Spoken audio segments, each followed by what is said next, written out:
দর্শক, চমক রয়েছে কিন্তু নড়াইলবাসীর জন্য।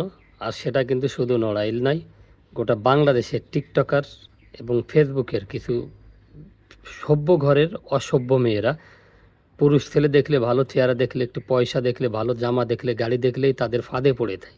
তার মধ্যে একজন রয়েছে নড়াইলের কুখ্যাত প্রতারক, দক্ষিণ লঙ্কাচর গ্রামের আজিজুর রহমান শিকদারের ছেলে সদল শিকদার। সে কিন্তু জেল থেকে জামিনে মুক্তি পেয়েছে 6 সপ্তাহের জন্য।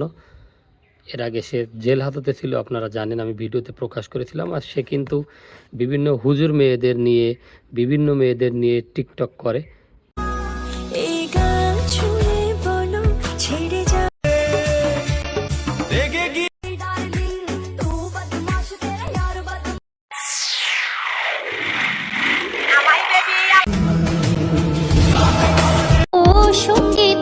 টিকটকের থেকে প্রেমের সম্পর্কে জড়াই, এর পরবর্তীতে কিন্তু তাদেরকে দেয় অফার। যে অফারটি সেটা অনেকেই বুঝেন। সেই অফারকে কাজে খাটিয়ে এরপরে অবৈধ সম্পর্ক করে তাদেরকে ভিডিও ধারণ করে রেখে ব্ল্যাকমেল শুরু করে। এরপরে আস্তে আস্তে হাতিয়ে নেয় নগদ টাকা। শুধু সদল আজিজুর শিকদার নয়, সদলের পরিবারে তার আরও যে ভাই রয়েছে, পুলিশের থেকে চাকরিরত, বর্তমান সামরিকভাবে সাসপেন্ড রয়েছে, সেও কিন্তু একই প্রতারক চক্রের মতোই। আর তাদের পরিবার কিন্তু এ ধরনের চক্রের সাথে জড়িত রয়েছে বলে জানা গেছে। এলাকাতে আসা পরে পুলিশ ওই এলাকাতে গেলে সদল কিন্তু পুলিশ দেখে দৌড়ে পালিয়ে যায়। কয়েকটি মামলা রয়েছে সদলের নামে।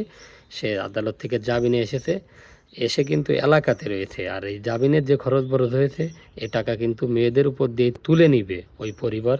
তাই শুধু নড়াইল নয়, গোটা বাংলাদেশের টিকটকে যে সমস্ত মেয়েরা প্রেমে পড়ে যান, ফেসবুকে এদিকে ওদিকে প্রেমে পড়ে যান, তারা সাবধান হয়ে যান সদলের হাত থেকে বাঁচতে। আজকে ভিডিওর সাথে সাথে আমরা যাকে দেখিয়েছি টিকটক করেছে, যে সদল শিকদার, সে যেভাবে টিকটক করেছে মেয়েদের সাথে, আজকে মেয়েদের কিছুটা মুখ না দেখিয়েও পারলাম না, হালকা করে একটু মুখ দেখিয়ে দিয়ে গেলাম। এরা কিন্তু এই সদল, সে কিন্তু জাহাজে চাকরি করে, কিন্তু প্রতারণার মাধ্যম বেছে নিয়ে বিভিন্ন সময় বিভিন্ন সরকারি চাকরি করে এমনটা প্রলোভন করতো। আর আমাদের ভিডিওটা আজকে তারা দেখে গিয়েছেন সদলের মুখোশ খুলতে। সদল যাতে নড়াইলে আর নয়, শুধু বাংলাদেশে কোনো মেয়ের সাথে এরকম ঘটনা না ঘটাইতে পারে, এই বিষয়ে আমাদেরকে সহযোগিতা করবেন। আর এই সদলের মতো প্রতারকদের হাত থেকে বাঁচতে আইনে সহযোগিতা নেবেন। আর অনেক মেয়েরাই কিন্তু স্কুলের নাম করে, কলেজের নাম করে যে সদলের সাথে অনৈতিক কর্মকাণ্ড করেছেন, তার কিছু কিছু জিনিস আজকে আপনাদের মধ্যে তুলে ধরা হলো। আর আজিজুর রহমান শিকদারের ছেলে যে সদল, সে কিন্তু জামিনে এসেছেন, সেটা কিন্তু স্থায়ী জামিন হয়নি, হাইকোর্ট থেকে এসেছেন। এর পরবর্তীতে আবার কাদের কিভাবে ফাঁদে ফেলে এই খরচের টাকা তুলে নিয়ে জেলখানাতে আবার থাকতে হবে, সেটাই কিন্তু এখন বিষয় রয়ে গেছে। কারা পড়ে যাচ্ছেন তার টার্গেটে, কারা পড়ে যাচ্ছেন তার ফাঁদে। যাক, ভিডিও দেখে কিন্তু ভিডিও কেমন লেগেছে এবং সতর্ক করলাম, এই বিষয় নিয়ে কিন্তু আপনাদের মন্তব্য আশা করছি। আর সদলের যে প্রতারণার মাধ্যম, সেটা হচ্ছে স্ট্যাম্পের উপরে মেয়েদের আবাসিক হোটেলে নিয়ে সেখানে স্ট্যাম্পের উপরে স্বাক্ষর নেয়, নিয়ে বলে যে বিয়ে হয়ে গেছে, এরপরে তার সাথে শারীরিক সম্পর্কে জড়ায়, ধর্ষণ করে, সেটা কিন্তু ভিডিও করে রাখে। এরকম কিছু স্ক্রিপ্ট ভিডিও, ভিডিও কিন্তু আমাদের কাছে এসেছে। তো এই সজল যেভাবে প্রতারণা করে, তার মুখের যে হাসি দেয়, যেভাবে যা দেখা যাচ্ছে, মনে হয় যে আসলেই সে নাকি। আর সব জায়গাতে প্রেম করে পরে বিয়ের প্রলোভন দেখায়, তাদের কিন্তু ধর্ষণ করে এইভাবে কিন্তু অর্থ হাতিয়ে নেয়।